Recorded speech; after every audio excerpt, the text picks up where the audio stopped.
It's time for the Film Crickets with Jay Fortier, Chris Martineau, and Melanie Howerton. On this week's episode, I fill in for Chris, and our good friend Josh Dolan joins the show, and we review the 1992 American comedy film, My Cousin Vinny.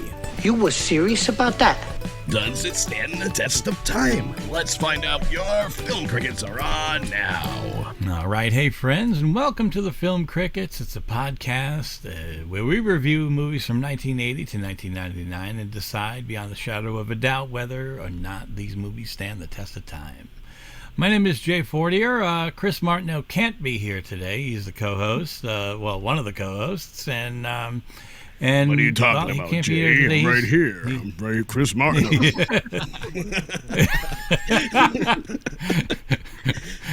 Oh, that was Steve, a good impression. where would we be without you, brother? So we have also our co-host, Melanie Howerton. Hey, guys. Hey. How's it going? Okay, let's hear your imitation of Melanie. Hi, guys. Jazz hands. It's not just a wave. So filling in for Chris, we have Steve Lavoie. How you doing, buddy? What's going on, Jay? What's going on, guys? Crickets? Cricketers? Yeah. And welcome once again, Josh Dolan. How you doing, man? Good. Thanks for having me on. Sorry I was running a little late, but I made it. Nothing was going to It's stop all right. me. The audience is unaware. Oh, now they're aware. I like everyone to know see? I'm running late. It's all right, because before you got on, we saw people, didn't see people. We heard voices. We didn't hear voices. So, yeah, so we're good now. We're good. We were running into weird recording problems. So, I see a black screen. I don't know. Someone there. But listen, we're about to talk about the movie My Cousin Vinny, with Joe Pesci, Marissa Tomei, and a bunch of others. I discovered myself last night through looking at the IMDb. There's Jay, a lot you're of not people on the that are IMDb. dead. Did you say you discovered yourself? I don't think you're on the I IMDb. last We're night not that discovered famous, that are there's we? a bunch of dead people. Oh, okay. At least 4 or 5 of them. Obviously Fred Gwynn, the judge, he died a year after the movie was made. Mm-hmm. The prosecutor's dead. He died of ALS. The guy, the automotive expert that he brings in, he's dead. Oh my God. The witness that makes the grits faster in his kitchen than any other kitchen, he's dead. The older guy that is the cook at the diner. I recognized him from another movie, and he died in a car accident. So it's man, most of them, besides the cook was 70 something, but the rest of them all died in their 60s. It's damn, that's really life too short. Like Poltergeist. I was just surprised. Yeah, I was saying the poltergeist curse. Yeah, the curse of the My Cousin Poltergeist, Vinny. it was they were all dying that week, wasn't it? Within 6 years, I think I'll be sure.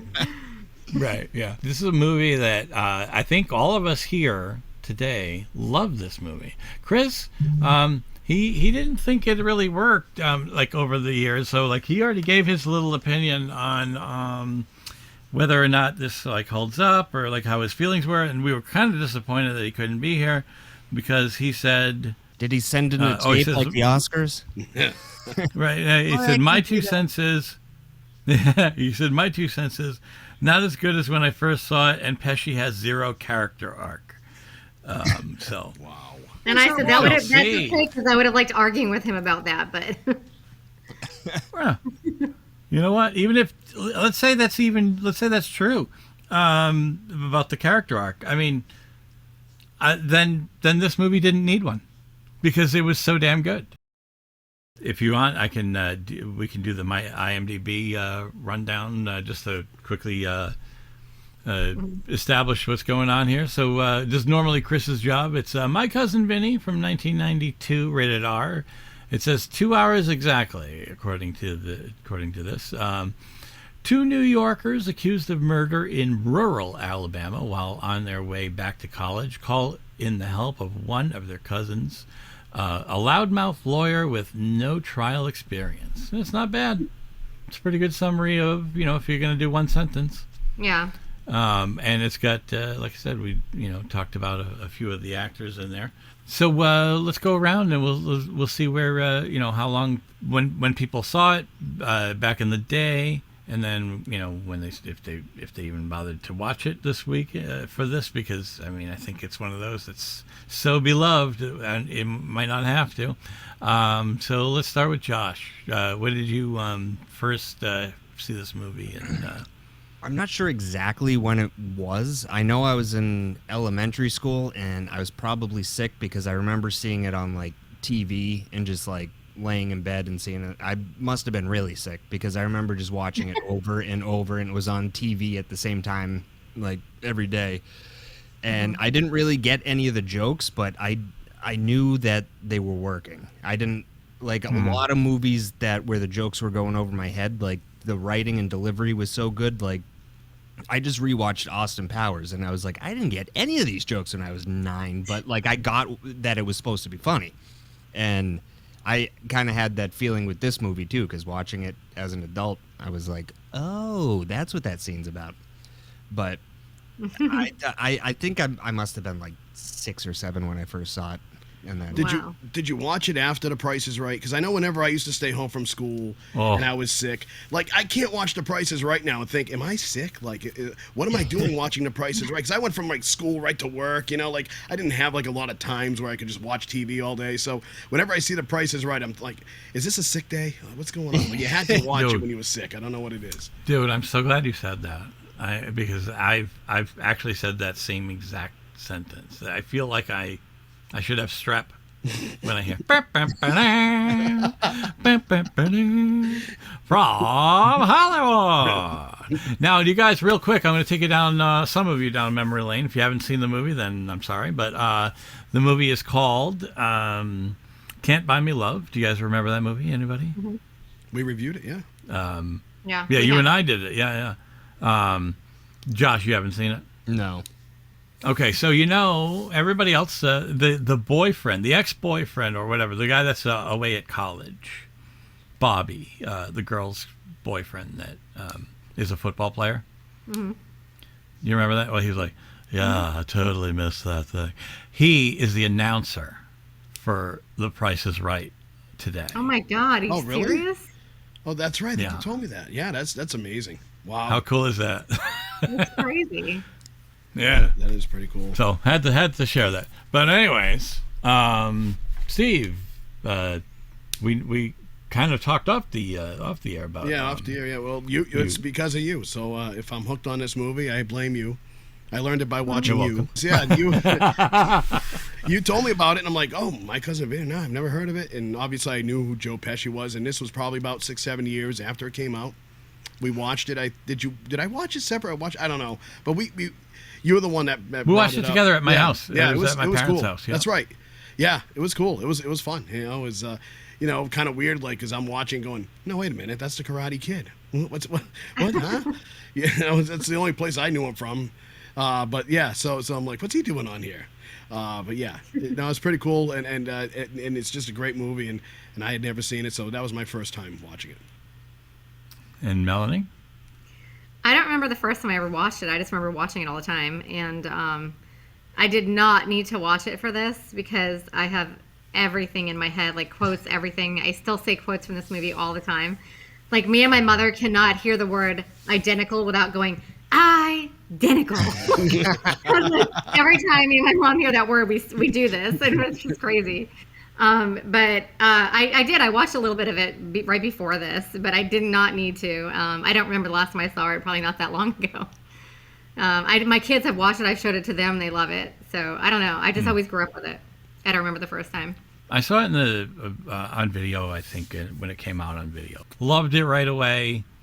And loved it for many years after that. I think I bought it on video cassette, then DVD. I watched like half of it last night. It was like around like 11 something when I began it, because it's like, when there's little kid, or if you have any little kids in your house, there's a ton of F-bombs in this movie, which is, fine by me, but, you don't want to be like the kid, like not everybody wants to be that dad that just, yeah. I watched like half of it, and then I was like, I don't need to. I can't stay awake. My eyes are blurry. They're burning, and had to work at 6 a.m. this morning. So I was like, nah, I'm good. I got it. I know every or many details about this. So that's so funny that you said that good. there's so many F-bombs in it, because I don't really know that version of it because I always saw it on TV. Oh gosh, it's always bleeped out. It was only about a 10-minute movie on TV. Now, Yeah. now have you seen it without? I think I might have being seen it with that commercialized? once, and I was horrified. Wow. I was like, what did he say? That's... Yeah. I mean, there's so many that, like, there's even later on when after the suit gets thrown into the mud, like, this, like, they go to save time by separating, and she's like, yeah, you go fucking there, and I'll go to get your fucking suit. Like, I mean, they can't even start talking to each other without the F-bomb just like flowing out, and it's so normal. Poor Josh, he's trying to, go out with his friends and recite the movie, and you get that gosh golly suit. Like, remember they were like, screw you. Don't you think that's more normal for Northerners though? Because it was normal with I was growing up actually, and Jay knows if I drink too much, they all just come flying out of my mouth. So, I think that's just normal. I don't know. I don't even look past it. To me, it was so hard I had kids to try not to swear. That was my big thing. It's like it was so hard for me. Oh, when the kids were all little, like I would go to say something and be like, oh, I can't say that. And but as I've gotten older and the kids are now 17 and 18, I'm like, I don't know, whatever. It's like. But I'll tell you one thing. My experiences with Joe Pesci were Easy Money, which was an early 1980s Rodney Dangerfield. Yes, a lot of fun. Goodfellas. So but I'm going to get to that. I know him. I knew him with Rodney Dangerfield in Easy Money. Then I knew him in I want to say part 2 of Lethal Weapon, and then I saw him in this, and then you go and see him in Goodfellas, and you're like, what the fuck? I hate him in this. Like, you want to, like, you know, like, and you really get disappointed because, like, I was never a mafia movie guy. Like, I was more into like other stuff. So when you see him, it's like, oh man, I don't want to root against him. I love Joe Pesci. Oh, and Home Alone, there's another one. You know what I mean? Like, you know him from all these comedies. Then you see him like where he's a psycho in Goodfellas, and it's like, damn, I'm scared. Well, his drive-through bit, so convincing. His drive-through bit in Lethal Weapon. I mean, that's like legendary. Everyone knows that. Yeah. That was kind of he experience at the drive-through. Because I have this, I will say it later on, but I was going to say it later on, but since we're on it, he actually won the award for Goodfellas while he was filming this, and he was so excited about it. He brought the award to one of the filming things to show everybody. To just bring it around like it was the Stanley Cup. He brought it. Yeah, he brought it to My Cousin Vinny to show everybody. Look what I got. They're all kissing it. There's wine flowing out of it. Yeah. Your day with the little figure thing. Yeah. Now, you know what I noticed last night? So I'm actually kind of glad I watched some of it. Is that it's almost like a weird little time warp happens when they get arrested. They're in the police station. They learn that there's a cousin Vinny, who's an attorney. Yeah. And obviously you don't get to see them call him. And then literally they basically at the snap of a finger, you see a car from New York pulling up into Alabama. And then the two kids are being taken to prison for the first time. It's like, he got there awfully quick. Yeah. Like, you know what I mean? Like, yeah, you know what I mean? Like, that's not next door. Alabama and New York. You know, like, and they're getting taken because the guy's like, yeah, we don't have any room over at the other jail, so we're taking you to the special prison, you know, like the dangerous prison. And you're like, you know, he's all excited. And it's like, wait, so where did they sleep? Is this the same day? Like, you know, it's a little kind of a weird little moment. It doesn't matter. in the grand scheme, but it's really like one of those, like, how did he already end up in town? He's already in town. One of my favorite parts is literally right in the beginning when he's calling his mom. And I know me and Jay, we had talked about it before because he is such a good actor because, like, there's really nobody there on the other line. And he's like, I know, Ma. Okay, no. You know, like, he's, like, just talking to her. But it's so funny because he says to Stan goes, tell her what we think is happening. Tell her, like, that we think that they're trying to set us up as patsies. And, like, all of these people are just staring. All the cops, all the Southern cops are just right in the same room staring at him. And he goes, you know how corrupt it is down here. You know that they all know each other. They're all inbred. And they all sleep with their sisters. Like, they're just looking at him. And he goes, well, some of them do. I was going to say, on a serious note, though, I mean, were they kind of playing off that, hey, there is a difference between the North and the South a little bit? And, you know, these guys are from New York, you know, and now it's a little bit different down there. And some people, you know, still are living about 100 years ago. And you know, they are, it's probably, I don't know if I'd want to be busted in the South, you know, because I probably, it would be an unfair, I think, thing. And, you know, especially during the trial, it was a trial of their peers, right? The jury was made up of all people locally. And if they don't, and if they think people from the North are troublemakers, then they're probably not going to, I mean, that thing could have really went bad. And I think there was almost like they were trying to go there a little bit because obviously these guys are from New York, you know, and that is the Deep South. Yeah. I think you're spot on with that because them down there, they just can't get over the fact they lost the war, and it's just, you know, move on. Yeah. I mean, not all of them, but I think there's definitely some to this day. Yeah. Oh, yeah. Oh, yeah. I do, like, speaking of what Melanie was saying, my thing is I love the way he's on the phone with his mother, the Ralph Macchio character, and he's like, I was arrested, Ma. I know. Ma. Calm down, Ma. And he goes, murder. Ma! Like, I love that because you know she's losing her cool. Like, the moment he yells, you know, because really, like, what parent would ever want to hear that? Yeah, that's so funny.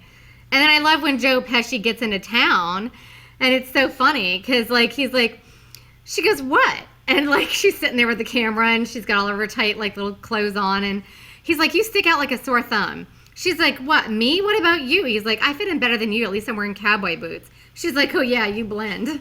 You know, or when she's like, keeps talking about Chinese food. I bet the Chinese food here is terrible. And she's looking around. And then she's talking about mud in the tire. And he's like, how do you get mud into the tire? And so then she goes, how's your Chinese food? And he's like, you keep on asking about Chinese food. Can't you tell they don't have Chinese food restaurants around here? And then she was like, you got to let everybody know that you're a tourist. And she's like, oh, what are you, a fucking world traveler? Like, just like, there's just like every line in this movie as you're going through the entire thing, like you just crack up through the whole thing. It's just like every character is just so good and they're just such good actors. I don't know. I can't say enough about it. I have so many quotes that I love from this movie. That's just one thing I wanted to say as we were talking about him getting into town. No, do you guys remember when he arrives in the jail and sees Stanley while Billy's sleeping? Yeah. The play on words is outstanding. I took pictures of that. That's so funny. When he was like saying like, I'm sorry, I didn't think it was such an honor to get a visit from you. Because everything is all like hidden. Right, you should be down on your knees. Yeah. I should be thanking you. Yeah, exactly. You should be. You're lucky. It's your ass, not mine. Yeah. Yeah. He's like, it's either them or me, you know, like either way you're getting, I'm not even going to go there, but yeah. And everything in this movie is a misunderstanding because that is such a huge misunderstanding right there. And it was a misunderstanding when he doesn't have any hands left and he's talking about we need protein and he goes, oh, I'm going to get tuna fish for myself. And he puts the can of tuna fish in his pocket so that when they get arrested, they think, oh my gosh, they're arresting us for the can of tuna fish. And they're like, get out of the car, put your hands in the air. And they're all like, okay. And so the whole thing is a misunderstanding. And he's like, okay, at that point, is that when you shot the sheriff? And he goes, I shot the sheriff. You know, just like a New Yorker would say, like, he's just repeating what he said. I shot the sheriff. I'm not the sheriff. I'm saying sheriff. Clerk. I shot the sheriff. The sheriff. I shot the clerk. Oh. Yeah, they shot the clerk. And he's like, I shot the clerk. And he was like, I'm in the middle of a damn confession here. And then he realizes, oh my God, he's being arrested for murder, and Stan's being arrested for accessory to murder, and they think they're being arrested for stealing a can of tuna fish, and they're just screwing with him. So it's all a misunderstanding, basically. The whole movie is. Yeah, What are you gonna say? I love the misunderstanding between Joe Pesci and Herman Munster there. Like, that was just Yes. like, I just love the, like, what, Yeah. you wanted me to dress up, so I wore this ridiculous thing for you. And he's like, I did say that, but I... He's like, are you mocking me? He's like, no. Okay, I bought a suit and you saw it. That suit is full of mud. And then he's talking about how, so I went to, your town does not have a 1 hour cleaners. So I went to this town, to this shop, the only place in the whole town that you could buy a suit. And the whole store is out because they have the flu. You get it? The whole store has the flu. So I had to go to a secondhand store and I had to buy this ridiculous thing for you. And I love this movie. So funny. Yeah, everything is so funny. You know, they were really good friends for real life. What's his face? The judge. What was his name again, you guys? Fred Gwynn. Yeah, Fred Gwynn. They and Joe Pesci were actually good friends in real life until he died. 6'5". He was such a good judge. Like, I wish he was the judge in every movie. I could listen He to was him. scary. Oh yeah, and 6'5", and Joe Pesci was only 5'4". And he's probably shorter now. Exactly, he's lost some inches, I'm sure. No, it is kind of interesting. Like, have you ever been to a store and like gone to walk out and forgot you had something in your hands? Like, has it ever been like, oh my god, like maybe it's something small and your mind's on something else, and you've almost walked out of the store with something? Yes. And then all the blood rushes out of my face, and I'm like, oh my god, I'm gonna do years in prison. But, Yeah. because I'm thinking about this movie, but I always forget about the murder. Yeah. I'm always thinking about the cans. But Yeah. And you're Oh my wondering how God. you get a lawyer like Joe Pesci.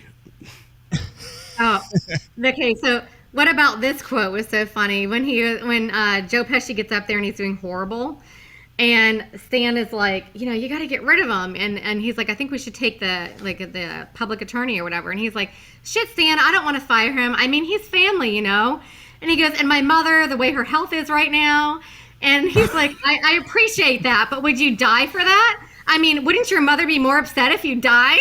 I love that part. And then they're fighting in prison, and they're like, okay, guys, shut up. I love all the fighting in this, just all the arguing, and it's just like dumb arguments.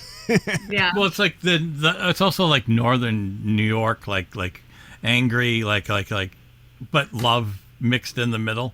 Like, fuck you, and then they're like, but they're not really like fighting either. It sounds like sarcasm, but it's a verbal hug.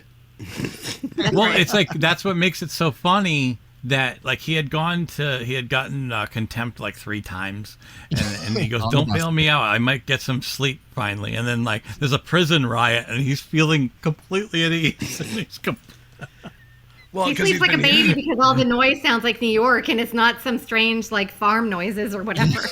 right that he's not used to. Pigs squealing and whistles blowing, and the freight train that comes in at 5 a.m. when it's really supposed to come in at 10 after 4. So Marissa Tomei is in here, and she nails it. She really does. I mean, the accent is.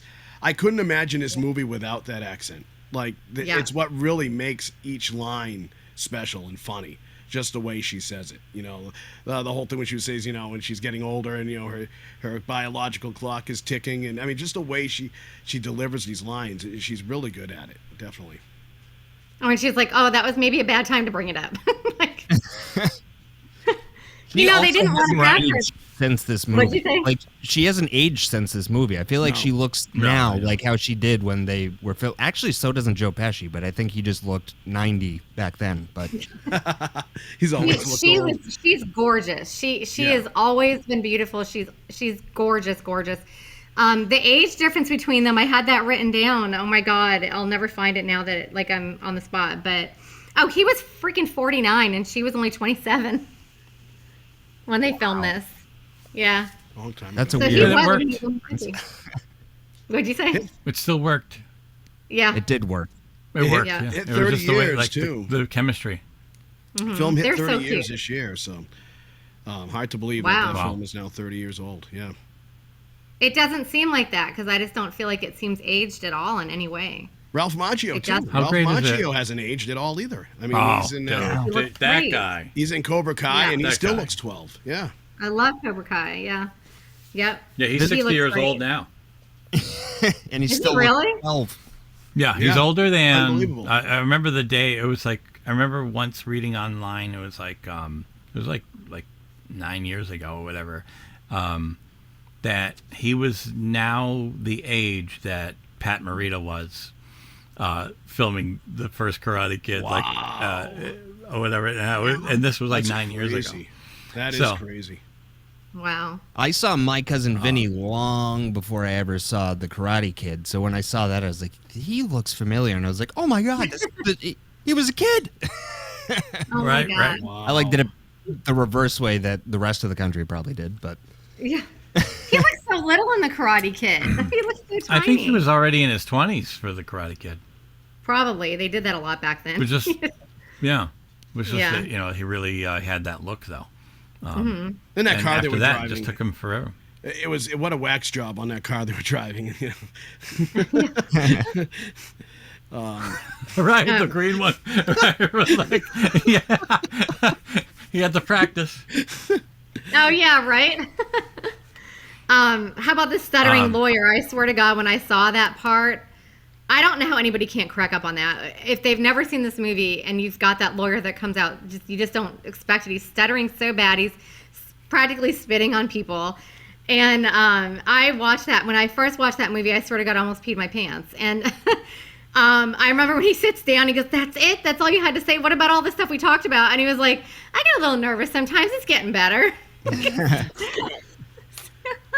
Or when he's talking about how the guy is not wearing his prescription eyeglasses and he thinks he's got them, and he's like, they're reading glasses.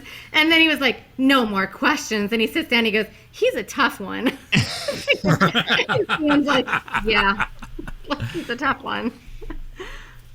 So good. Well, I like it when they sit down to breakfast and there's only 3 options: breakfast, lunch, and dinner. It doesn't even tell you what it is. Like, what is breakfast, Yeah, I lunch, know. and dinner? What do you get? And then It's like they $1.99. look at each other. They look at each other. She shrugs and she goes, "Breakfast? You think? Well, we'll take 2." Yeah. And then when he And gets the that's- grits see, on the you know- plate, it's so funny when he gets the grits and She he was takes like, a picture. "Yeah." He's like, "What are grits?" He goes, "You've never heard of grits before?" "I've heard of grits, but I've just never actually seen a grit before." Obviously it sets it up for later. Yeah. Because he learns about how they make them and. Yeah. And then he yells at the guy But- later on. You expect the entire grit eating world takes 20 minutes to boil water into the grit, and he said he had cooked everything and he cooked his whole breakfast within 5 minutes. Yeah. that was No, another it's- no. one of those bits in It's- that movie that I didn't get until I was older because I didn't know what grits were. I still don't, but I went through that whole experience down in North Carolina where they're like, it comes with grits, and I was like, what is that? And they're like, well, it's grits, and I was like, Yeah. you can't use the definition in the word of it. And then watching this again, I was like, oh my God. Everyone has grits down here. I work at a spa in Georgia. It's a huge winery, and one of their breakfasts they serve grits. I have never tried a grit, still to this day, and I've been in Georgia forever. But everybody makes grits. It's a huge thing, huge, everywhere down south. I like them.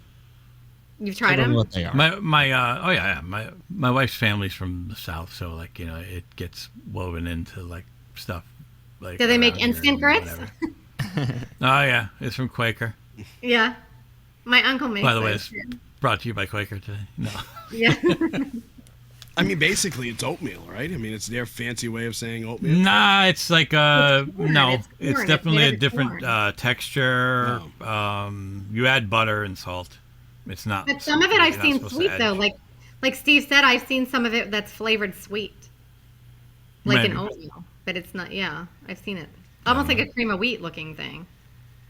Maybe. Josh, did you I don't like know. We the all grits should have when you made tried grits them, to or- be on the show to try it on the show. We should have all individually tried a grit on the show. Yeah, they're probably like ice cold by the time you try them. You're not going to like it. Yeah. I'm not that Josh, familiar with the Quaker aisle in the store. So. You don't do like the grit bars, like. No. Yeah. If that Pilgrim guy is on there, I usually don't buy it. Stay So. away, yeah. Pilgrim guy. Quaker, whatever. I mean,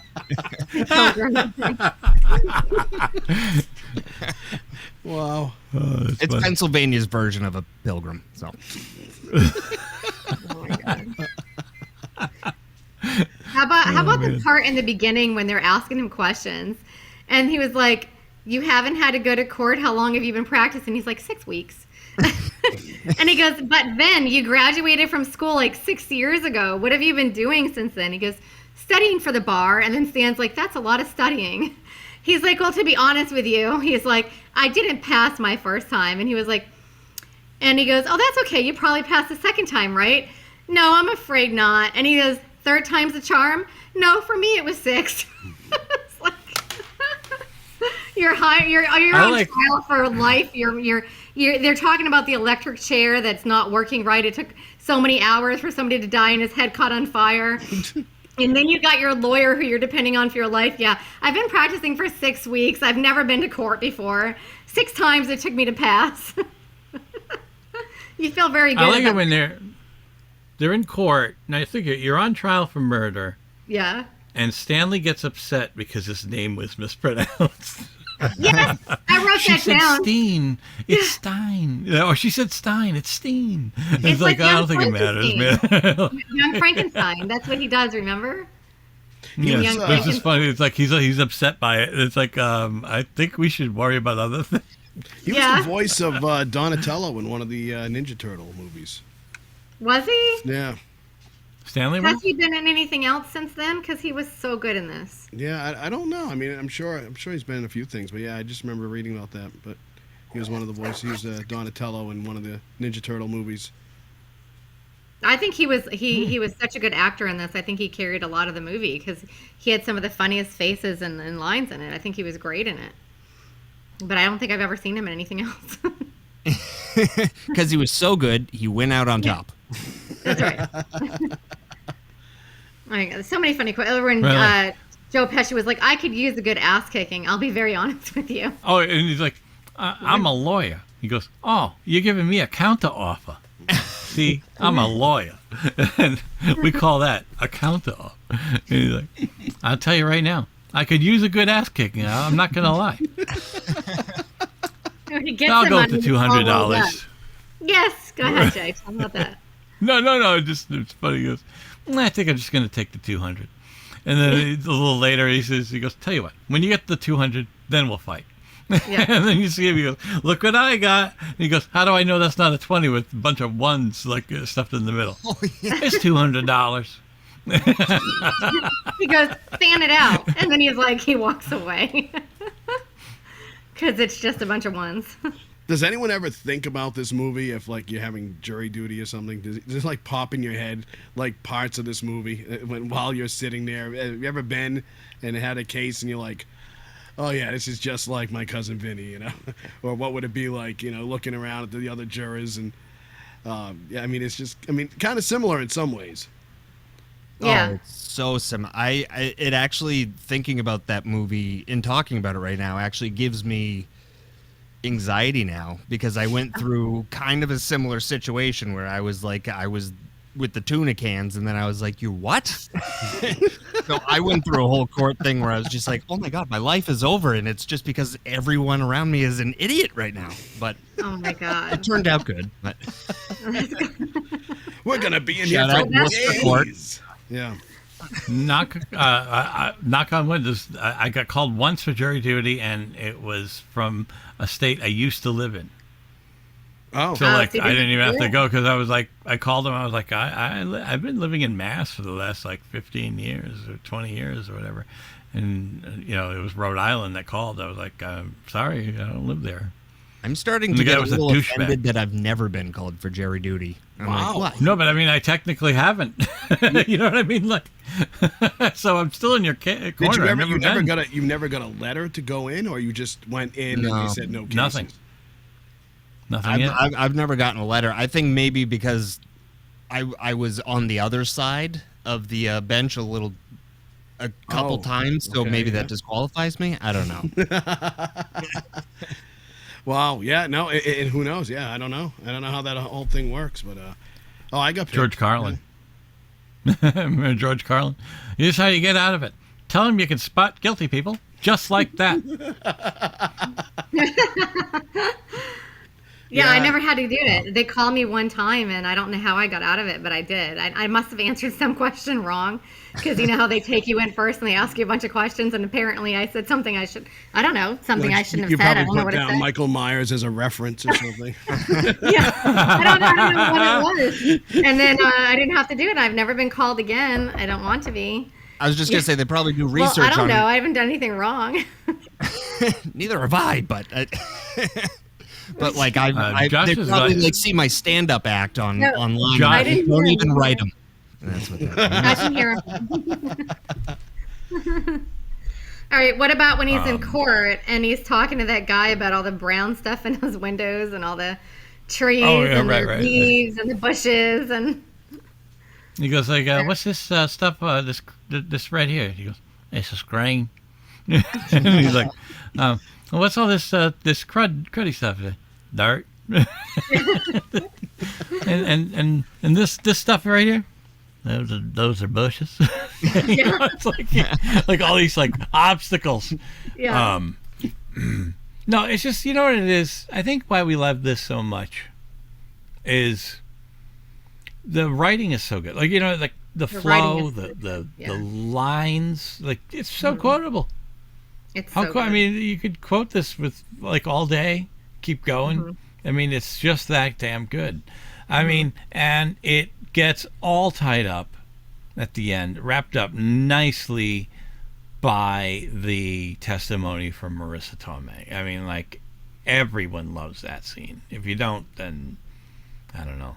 Can you see But this? I mean, Yes. Identical. Did you guys want to? What about the deer quote when she's talking about the deer? You're gonna go shoot a deer? And he's like, "Do you think these pants are okay?" And then she's talking about how this. Imagine you're a deer. She's like, and you press your little deer lips up against this little like. She's talking about like water or something to get a drink of water. Bam! She's talking about a bullet smashing his brains all over fucking the bullet place. rips right through your fucking head. Let me ask you: would you care what type of clothes the son of a bitch who shot you was Who wearing? shot you was wearing? Yeah. You know, they didn't want her in the movie. They were going to cut her part out, and she was so good because apparently I had read that they, I guess in so many movies where the girl, which is either the wife or the mother or the girlfriend or whatever, is complaining when this guy is like, in some movies, some guy is trying to like be headstrong and get something done and he has to accomplish something, and you have the whiny girl in the background going, "You're not paying enough attention to me." And you just hate that about that person. So they wanted to get rid of that role. So they found a way to not be like that. They wanted her to complain, but you would still like her because it was so hysterical the way she was doing it. And then she did apologize for basically, well, maybe it was a bad time to bring it up. And then she helps him, and she's always trying to help him later on. So they actually rewrote her character a little bit. So she was more likable than what they were actually going to have her in, because they almost cut her out of it. But I'm so glad they didn't, because I think she's hilarious. And they took a big chance on her because I think it was one of her first movies that she ever did. And she's so perfect in every way. And I can't even tell you. Funny you say that. Have you heard his album that came out a few years after? He took an album and he actually names it like it's Vincent LaGuardia Gambini Sings for You. No. And in the way I can describe, I've heard the album, and it's very, very funny. It's lounge lizardish. It's like the guy who is going through a divorce and feels like he just got kicked in the nuts. It's that type of soundtrack. It is funny because when you were just saying, you were talking about they didn't want her being that whiny kind of girlfriend or whatever. And this is kind of what those songs are about in this album he made in 1998. So very funny. It is a riot, and it's just so Joe Pesci. It's great. And explain lounge lizardish to me. Like more like vocally kind of jazzy, kind of laid back, like Frank Sinatra was a lounge lizard, right? That type of stuff. With some lot of piano. You never heard of lounge lizard? No. Yeah, just kind of like not a full It almost band. sounds like something that you would get canceled for saying. Like, oh, look at this lounge lizard. And like, yeah. I don't think that's been banned yet. Has it? Is lounge lizard woke yet? I don't know. I think we can still say sort of like right? They'll find a way. Sort of like a crooner, but like sort of like, hey, like with the. Oh yeah, like, okay, like I get it. Like David Lee Roth, Justin Gigolo, kind of, yeah. Yeah, I totally know what you mean. Yeah. That's cute. I like that name. Yeah, that's his name on the album. It's funny. It's a funny album. It really is. She shows how smart she is throughout. It's not like you're not looking at her as a stupid person ever. Like you're not going, oh, this because of like the accent and like everything. You're not thinking this is just like some dumb sidekick lady. She's reading the book when he comes back from the hunting trip, and she's like, "Don't you want to know why he gave you his files? Because he has to. You're entitled." Yeah. Like it's right here, and she like reads it like he's not allowed surprises. So he doesn't even know it, and he's a lawyer. You know what I mean? Like so, like she's the one that has to like figure it all out. He needs her. Right. Oh, absolutely. And literally right after that is when he starts getting good, because she's basically saying you're allowed to question all of his witnesses, all that, and he's looking at her like, oh really? Like, because before when they were asking him, do you want to get up and say something, he was like, huh, what? He didn't know what to do. He was just like, I have no idea why would I get up and say anything? So she's like, yeah, you're allowed to question all of his witnesses, and then his eyes just pop open. Then the very next day, he actually becomes a lawyer. It's like starts acting like a lawyer, So I think she helped him a lot, especially at the end too, calling his friend the judge to make sure he didn't get in trouble by calling himself Jerry Callow, and how many trials he had already done and stuff. Now, like she's taking photos throughout, and then she shows him the photos. Yes. Right. No, but I love that when she's showing him the photos while he's trying to like get ready for the last bit of court, and he goes, "You did it, honey. Me in the shower. The case cracker." And I didn't think I could feel any worse. Right, and all it is like a picture of him leaning outside the shower with like curtain. Oh man, that's like, But then obviously that's when she walks away all pissed. But like the chemistry between the two of them, regardless of their age difference, was just amazing. Yeah, you felt like they were really a real couple, and you loved them, and you almost wanted them just to be together because they just looked so cute together. Yeah. Well, and they were always cuddling a lot. Oh, they were always cuddling together. I can't picture an old Joe Pesci, and I mean I think he's one of those characters that they just like I think Josh had said earlier, he was always old, right? He always had that older kind of vibe to him, always kind of pissed off like an older man would be. So he was old before he was old, and so that's just how he is. So I can't picture him being any different. Rodney Dangerfield was kind of like that, right? He never really aged. I mean, that's just how he was. I remember them right before he died, they were showing him on one of these TV shows, and he was getting a hot tub put in like his penthouse somewhere, and it was a big crane, and it was lifting it up, and he's there with his young wife or girlfriend, and and he's there, he's doing the pacing thing, like and it was just him, it was just so cool. He just didn't change. Yeah, there's a lot of those guys in that era of Hollywood that I swear to God they were born when they were 45. Yeah. Like right. Don Rickles. I'm like, I can't picture a teenage Don Rickles. He was always like 40 or 50 looking. Yeah. Right. No, it's true. And I think if you know that Joe Pesci's in something, that it's going to be good. Just the fact that he's going to be in it. I think the movie. I don't think I've ever seen anything. Have you guys that you saw that he was in that wasn't any good? Oh, what was good was The Super. Did you guys see that? No. No. He was like a jerk superintendent, of a house, like of an apartment complex, like basically a slumlord, and just constantly bitching at the people, like, give me the fucking rent, give me the rent, give me the rent. Right? Yeah. And then a judge sentences him to live in that building until it's fixed. I remember that now. So basically, So now he's like sitting there, like I do all like remember that. there's no electricity, and he's like Yeah. throwing a ball on the wall because he has nothing going on, and it sticks inside the wall, like it's like Yeah. a tennis ball. It just like sticks, and he goes.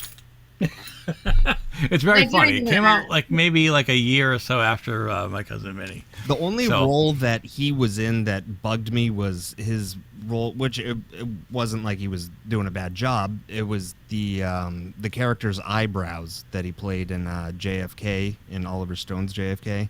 He just No, I had don't these think like so. caterpillars that were like glued. It was louder than anything he was saying. So Right. Do you guys remember Um, With Honors? I loved that movie, With Honors. Do you remember that?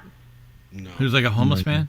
He was a homeless man, and Brendan Fraser was in it, and he had stole his college work that he needed, that he worked so hard on, and he was only going to give him one page at a time if he did certain things for him. And so, of course, he ended up getting really attached to him and trying to help him out. It was really good. It was one of my favorite It's movies. been a while. Brendan Yeah, no, Fraser. it's not So like that a was big definitely movie, the but it was 90s that came out, huh? Yeah, it was really good. You should watch it. Jim, I'm just It's gonna one of grab my those dog real movies quick. that it's the perfect movie. It's a perfect storm of writing, the cast, the time, and Yeah, quotability. yeah. It's his turn to get up. Oh, geez. He's getting another beer. No, it's a. No. Oh, It's okay. All right, let's. You're okay. All right, you're gonna be on the podcast. aw. Oh. It's a poopy. All right, she might be quiet if I hold her for a little bit. So Okay. we didn't hear it before. If that makes you feel any better. Oh, okay. She was barking and Oh, what walking a around. cutie. Okay. What- So what- Jay, what, are you gonna what- do that thing that that? Yeah, TMI. Yeah, She's a yeah. schnoodle. Schnoodle. Yeah. Oh, A schnoodle. cutie. Oh, she's wicked cute. Oh. Just turned 15. Yep. Oh, Wow. Yep. sweet baby. I That's have an awesome. old baby too. So this is a newer segment of the show called TMI that we put together because Melanie's always got the trivia. So the intro will tell you all about why it's called that. It's time for TMI with Melanie. Listen to this. I am in the bathroom right before the movie starts. And I'm in the stall, and there's no toilet paper. Mine are at home in a display case above my bed. TMI, my friends. It's just TMI? TMI. Too much I used to say information. don't go there, but that's lame. Now, here's Melanie with your timeless movie info. All right, it's up to you, Melanie. Tell us more. Okay, so I'll try to go be a fast talker with this. So, let's see. Just when Vinny, you know, when he knocks over the chessboard in the beginning of the movie when he's talking to the judge, he actually did that by an accident, and then they thought it was so cute that they left it in. And then, you know, when he's talking about the two Utes, you know, and like the judge is like, the two what? And he was trying to say youth.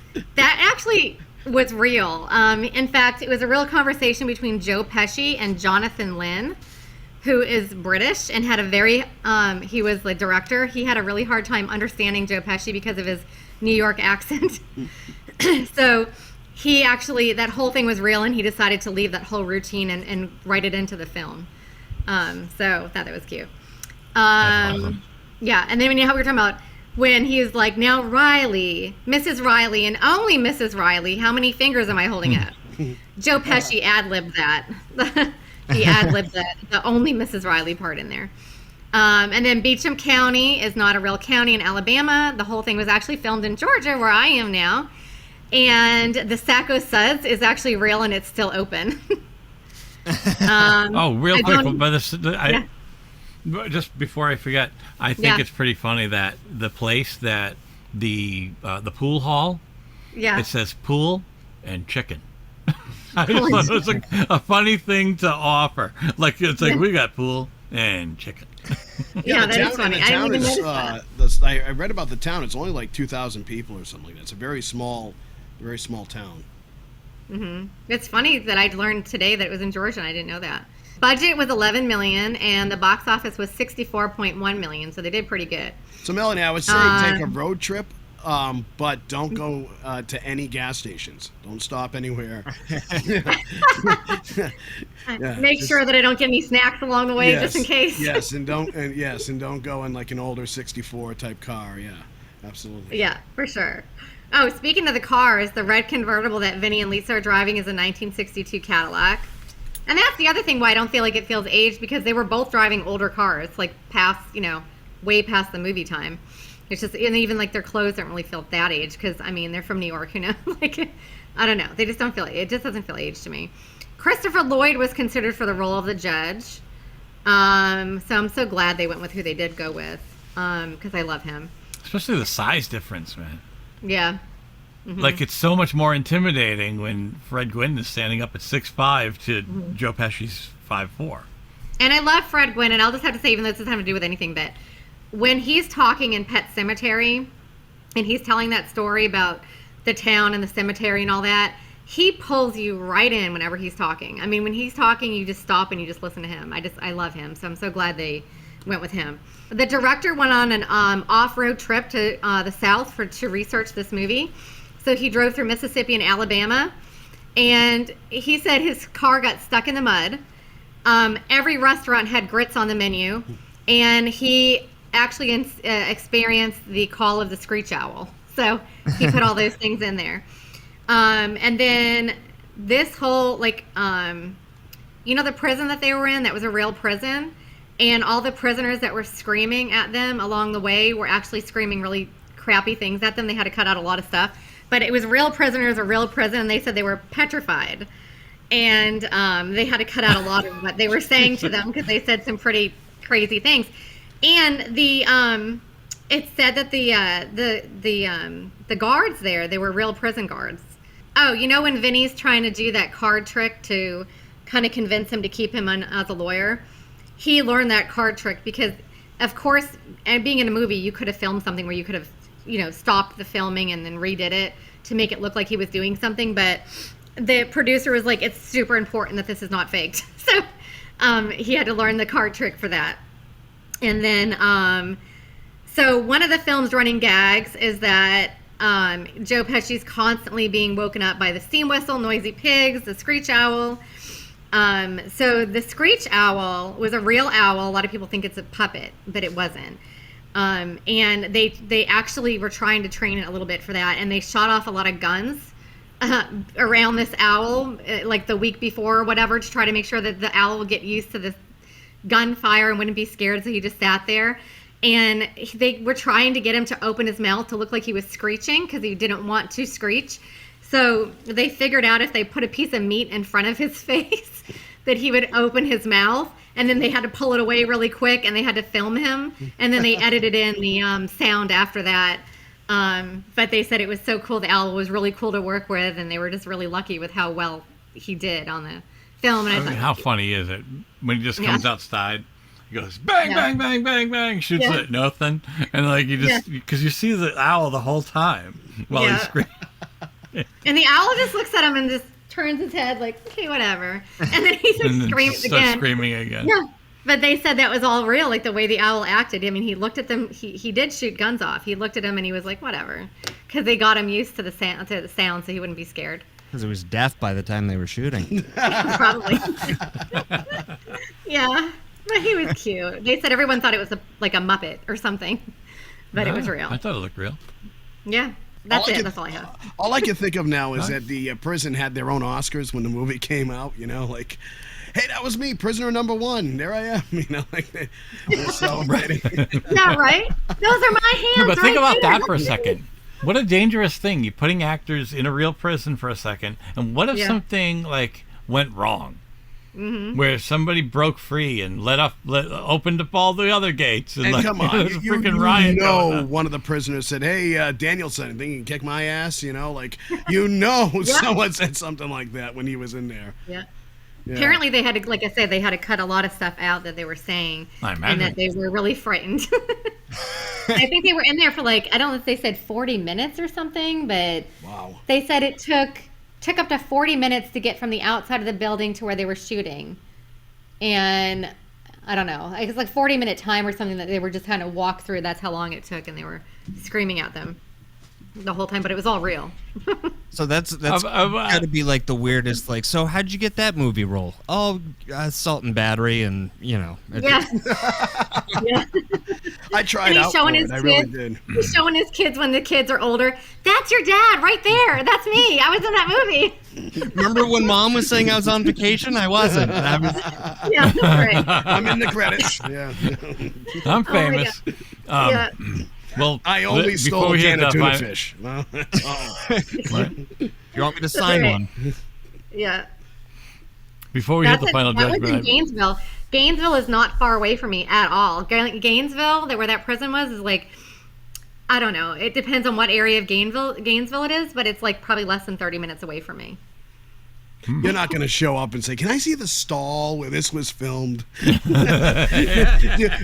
Where's the gift shop? You guys sell T-shirts here from the movie? I'm doing a documentary on My Cousin Vinny. we're the new people. Yeah. Where are the new people? I don't want to hear what they're shouting at me when I'm walking down the hallway. It would freak me out.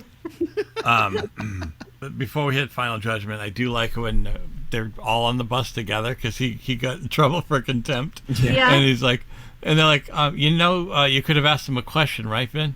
And he's like, Yeah. Like, why didn't you do anything? He goes, listen, Yeah. you're in Alabama. You killed the good old boy. There's no fucking way we're not going to trial. Yeah. But he's also like that's pretty whistling great. and like, playing on, Yeah. like the drums, with his hands. Like it's not a big bothered. deal. Yeah. Yeah. And they're freaking out like, this That's is so my good. lawyer. Yeah. So, all right, you guys ready for final judgment? Sure.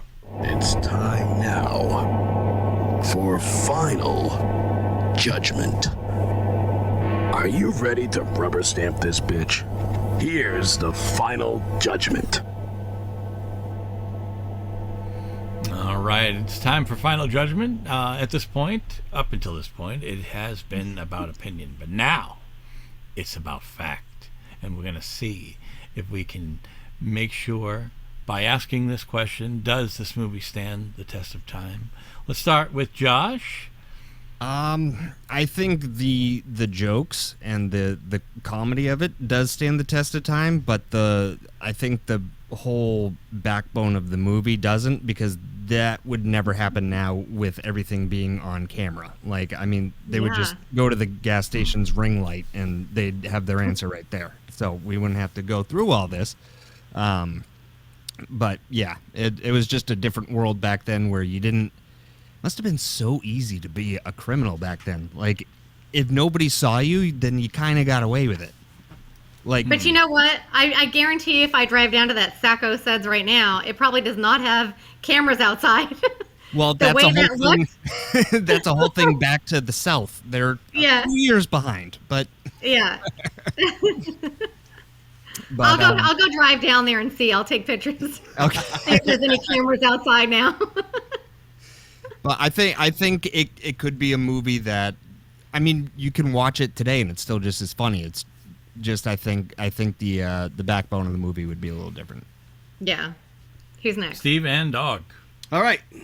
What do you think, Madison? She says, yeah, I think her so. name is Madison. Madison. Madison, yep. You think? What do you think, Madison? You think it That's stands Chloe's the test of middle time? name. Huh? Yeah. I'm gonna say. And I got it off of Splash. That's what I was saying. Madison. I got off of the movie Splash. Oh, she's going for the microphone now. Right, Splash, right? I would say that, Josh brings up some good points. I totally agree with would it get to this level? Probably not in today's world. But I think in some ways the South is still that kind of South, and especially in areas where it's probably low population, that type of thing. Everyone knows each other. Two kids from New York City are probably not going to do so well in some of those areas, or anyone that's not from that area, right? It's almost like all family, and you're the outsider. So I think in that way, yes, I think that it stands a test of time. I think the movie itself, I mean, you can find T-shirts now that's like Gambini and Gambini at law, or whatever. There's like all these things. It's just it's just a funny. It's still a funny joke, 30 years later. So I think definitely for the most part it stands the test of time, and even like she was taking pictures I mean, what do we do now? We take pictures of everything. She was taking pictures of what he was eating and everything. And I mean, that was before the cell phones and the smartphones. So kind of cool how that actually stands the test of time, big time. So that was back when you had to wait 2 weeks to see the picture. Yeah, no, absolutely. I was like, oh, I took this picture. I don't even remember it. But yeah, so it's kind of cool. I mean, so in that way, that's pretty neat. So no, I think it's for the most part, it does stand the test of time. It's a great movie. Sorry, Chris. Yeah. All right, Melanie.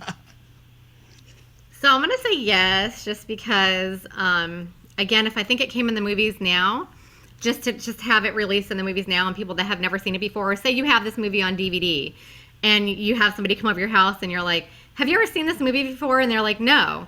And you put this movie on. Tell me that they're not going to laugh. Tell me that they're not going to enjoy the movie. To me, that really says that it stands the test of time. And the jokes in it and everything. Oh my God, they're so funny. They still crack me up. No, I'm not going to laugh so hard where I'm peeing my pants. Like when the first time I saw him stuttering, because I've seen it so many times, but it still makes me smile. It still makes me laugh. And I think anybody that hasn't seen it would love it. So yeah, I think it does. So I'm going to say I agree with you, Melanie, as far as like I think I'm looking at it. Of course, things are dated, and there's things that wouldn't specifically translate, like with tech or anything like that. But I'm looking at it in the spirit of, could I show this to pretty much anyone who hasn't seen it, that even I don't care if they're like in their 20s. I think it's just, it hooks you in. Mm-hmm. The peril that could be happening to these kids could happen to somebody, meaning like, of maybe not this specific thing with the, they're both the same color and it's in a similar year of an old classic car. I'm not saying that. I'm talking about mistaken identity, somebody in jail for the, that shit like that, especially in an area that you've never been to before. You're like, fish out of water. That you're scared for them in a way, Yes, there's comedy there, so it's not like but I'm saying that real it's life, realistic. If you heard "Are you boys lost?" It's over. right. But what I'm saying is, though, I'm saying like I would say anybody could relate, even if they've never been in trouble. Like you're like, I would never want to be in trouble. You know what I mean? Like I don't want to get pulled over and have guns drawn on me for accidentally taking a can of tuna. And then oh no, I'm in for murder. The whole 9 yards.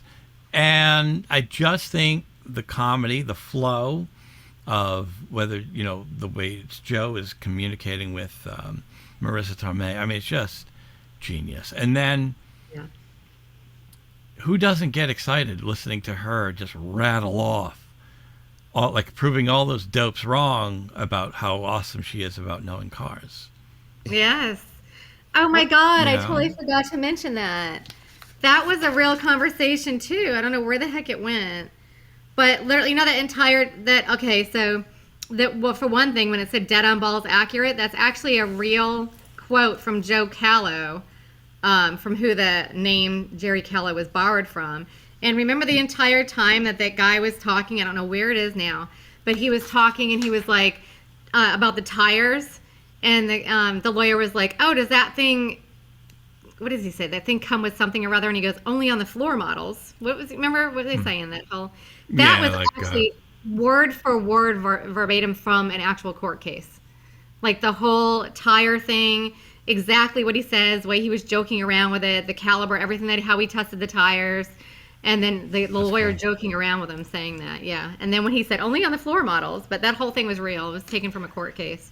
But, Marissa Tomei is so good that she's like that. What's that restaurant that you go to and they serve you dirty dishes and stuff and they make fun of you? Then people actually pay money to go there. Isn't there? There was one in like Boston or something, wasn't there? It was like you dirty dishes. It was like, oh yeah, it'd be like a dirty fork. You'd be like, can I have another fork? And they'd make fun of you. The waitress would actually put you down. Like I could see myself paying her to say, okay, go ahead and go on a rant against me, because it's like she's that good, right? It'd be like a lot of fun, just here you go, put me down, because she'd be good. She has like a headliner stand-up comedy level of good ranting. Yeah, she is. She's awesome. She was really good. I can't believe they were going to try to cut her out of that, but she was amazing. No, I mean, basically, his name may be on the marquee, but she's the star. You know what I mean? Yeah. Anyone old enough to see it, like they would understand it, I would have zero worries that they would love it. Yeah. So. Yeah, good when you're staying home sick. The time. Right? Would you say if you're staying home sick? So. Yeah. Yeah. Yes. Definitely watch it right after The Price is Right. Yes. Or from the years I was watching it, I think it was the Rosie O'Donnell show. But either way. Oh, was it? Yeah. You knew you were sick. Yep. Or I remember watching Alabama. To me, it was Leave It to Beaver reruns when I was sick. I remember that. Oh. I didn't. That being on. My family didn't have TV land until I was much older, but. Yeah, I don't know where that was from, but I remember always having that on. It was like one after the other playing like forever.